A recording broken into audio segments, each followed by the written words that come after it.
하나님의 말씀 요한 3서 2절 다 같이 읽겠습니다. 사랑하는 자여, 내 영혼이 잘됨 같이 내가 범사에 잘되고 강건하기를 내가 간구하노라. 아멘. 1980년대부터 미국에서 발생한 번영신학이라는 것이 있습니다. 미국의 물질적인 풍요와 소비주의 문화 속에서 발생한 신학으로서 건강과 부를 소유하려는 인간의 욕망을 교묘하게 신학과 신앙의 이름으로 포장한 것입니다. 대표적인 인물로 여러분들이 들어보셨을 법한 크리스탈 처치의 로버트 슐러 목사나 현재 미국에서 가장 유명세를 떨치고 있는 조엘 오스틴이라고 하는 목사가 있습니다. 특히 조엘 오스틴은 긍정의 힘, 잘 되는 나라고 하는 책으로 한국 교계 내에서 베스트셀러를 여러 번 찍었을 정도로 유명합니다. 그런데 그가 주장하는 내용들을 살펴보면 예수를 믿으면 사업이 잘 되고 또 가정이 평화롭고 자녀들이 행복하고 또 자녀들이 잘 된다고 말합니다. 그리고 예수를 믿게 되면 영혼이 구원받을 뿐만 아니라 물질적인 복을 누리고 건강의 복을 누릴 뿐만 아니라 만사형통할 수 있다라고 하는 주장이 거의 대부분입니다. 가뜩이나 복을 좋아하고 또 복을 사모하는 일에는 누구보다 더 집착하고 열심인 한국 크리스찬들의 정서에 딱 맞는 그러한 내용이고 그러한 가르침으로서 미국에서보다 오히려 한국에서 더 많이 책이 팔렸다고 여겨질 만큼 그의 주장이 대단히 많은 영향력을 끼치고 있습니다. 그런데 우리가 깊이 생각해 보면 성경에서 말하는 복이라고 하는 것은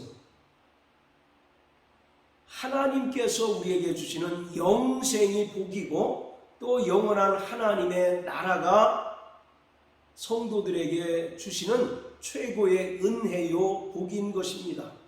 그리고 성도들은 최종적인 영생과 또 하나님의 나라를 소유하기 위해서는 이 땅에서 예수님께서 우리에게 보여주셨던 것처럼 그가 하늘 보좌 우편의 영광을 얻기 위하여 이 땅에서 십자가의 부끄러움을 조금도 개의치 아니하셨던 것처럼 성도들은 영생과 하나님의 나라를 소유하기 위해서는 마땅히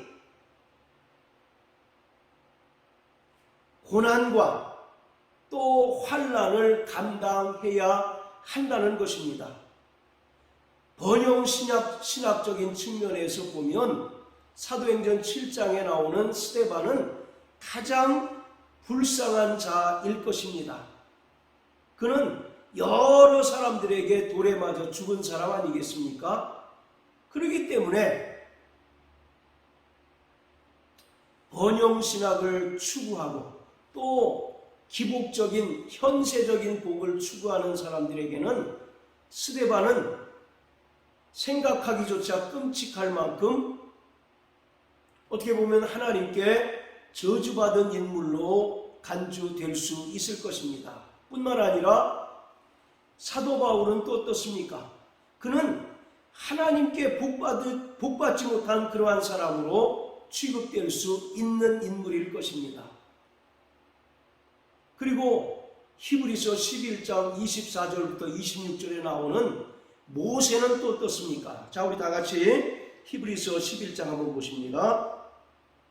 24절부터 26절까지 믿음으로 모세는 장성하여 바로의 공주의 아들이라 칭함을 거절하고 도리어 하나님의 백성과 함께 고난받기를 잠시 죄악의 낙을 누리는 것보다 더 좋아하고 그리스도를 위하여 받는 능욕을 애굽의 모든 보화보다 더 큰 재물로 여겼으니 이는 상주심을 바라봄이라.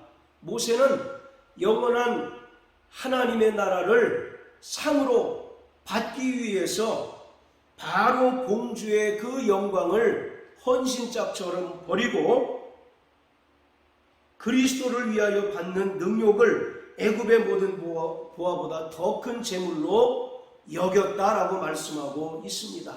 그렇기 때문에 성경은 이 세상에서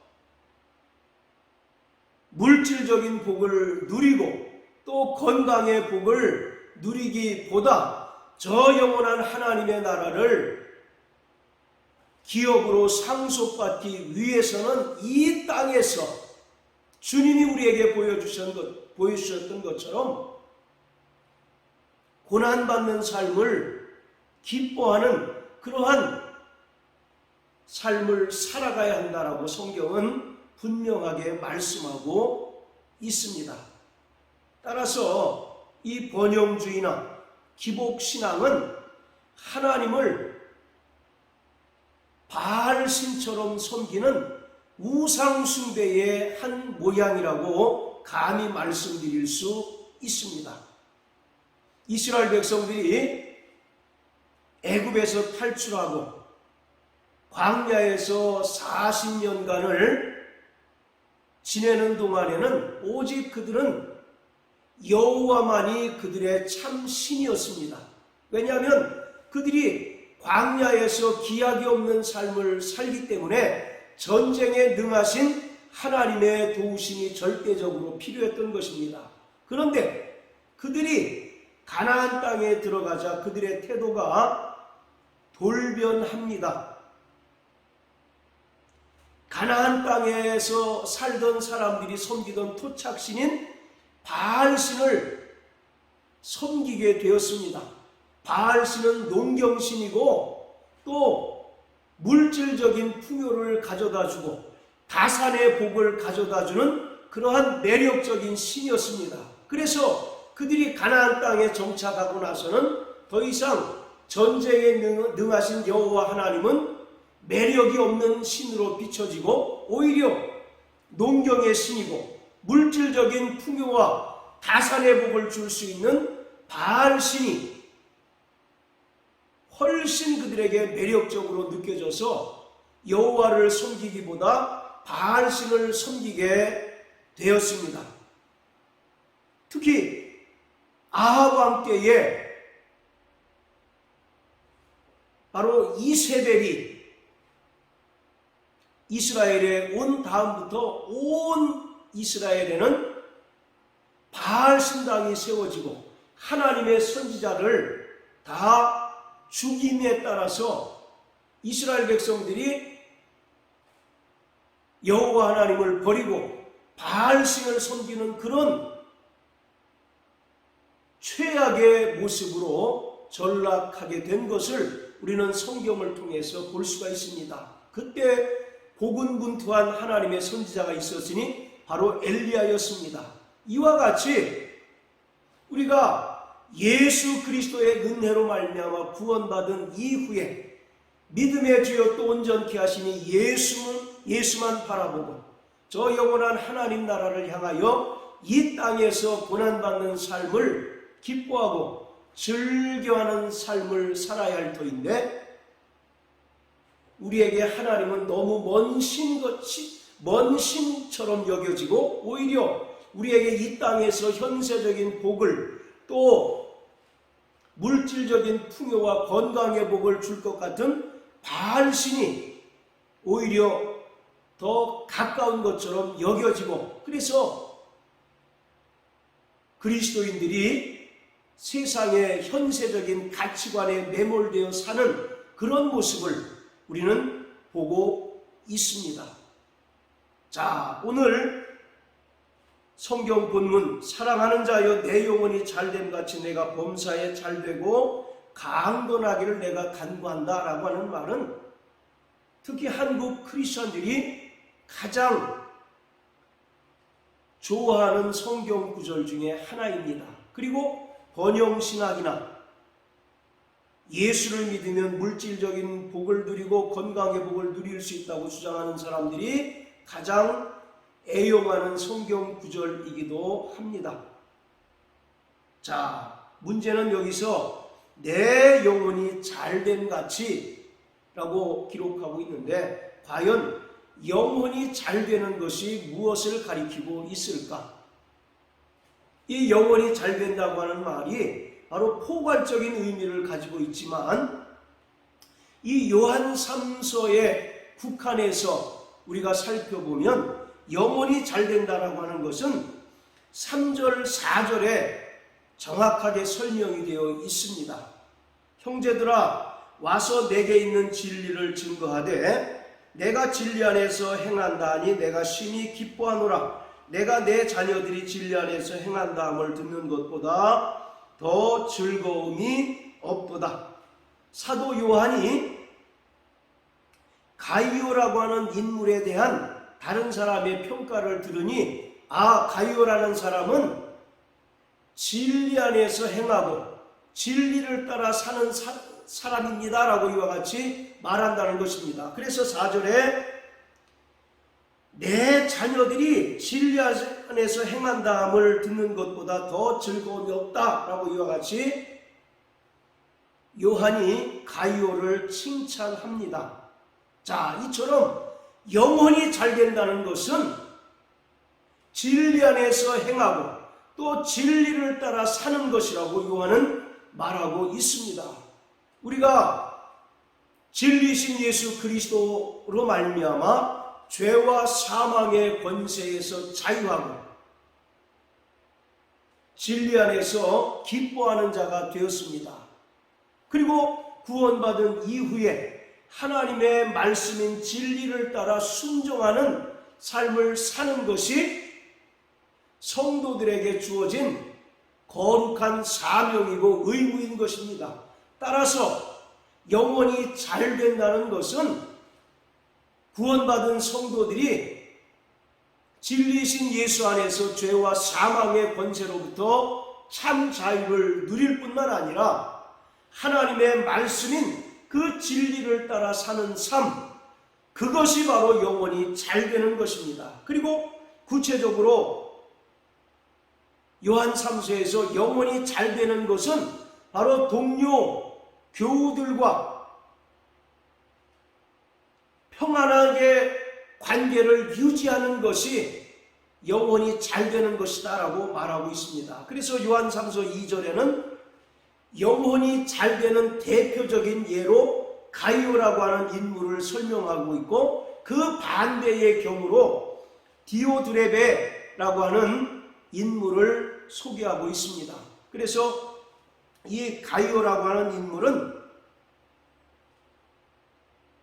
바로 진리를 행하는 자일 뿐만 아니라 동료 성도들과 샬롬, 평안의 관계를 유지하고 서로 겸손함으로 섬기는 그런 관계를 유지하는 자라고 설명하고 있어요. 그러나 반대로 디오드레베라고 하는 인물은 9절에 기록한 것처럼 저희 중에 으뜸되기를 좋아한다 라고 이렇게 이야기합니다. 그러면서 10절에 보면 이 디오드레베라고 하는 인물은 그 교회에 요한이 보낸 순회 복음 전도자들을 영접하지 않았을 뿐만 아니라 그 순회 전도자들을 맞이하려는 그 교회 성도들을 내쫓는 그런 악행을 저질렀다라고 이렇게 이야기하고 있습니다. 자, 우리 다 같이 에베소서 4장을 한번 다 같이 보십니다.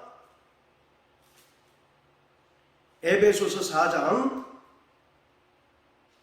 1절 2절 그러므로 주 안에서 갇힌 내가 너희를 권하노니 너희가 부르심을 입은 부름에 합당하게 행하여 모든 겸손과 온유로 하고 오래 참음으로 사랑 가운데서 서로 용납하라. 바울은 지금 에베소 교회를 향하여 권면하고 있습니다. 너희가 하나님의 부르심을 입은 자로서 그 부르심에 합당하게 행하라고 말씀하고 있어요. 그런데 부르심에 합당하게 행하는 것은 어떤 삶이냐? 모든 겸손과 온유로 하고 오래 참음으로 사랑 가운데 서로 용납하고 교회에 하나 되는 것을 힘쓰는 것이다 라고 말하고 있습니다. 이것을 요한 3서에서 사도 요한은 진리 안에서 사는 삶이라고 설명하고 있어요. 그런데 디오드레베라고 하는 인물은 그것이 부족하다라고 이렇게 얘기합니다. 그는 으뜸되기를 좋아했다라고 기록하고 있어요.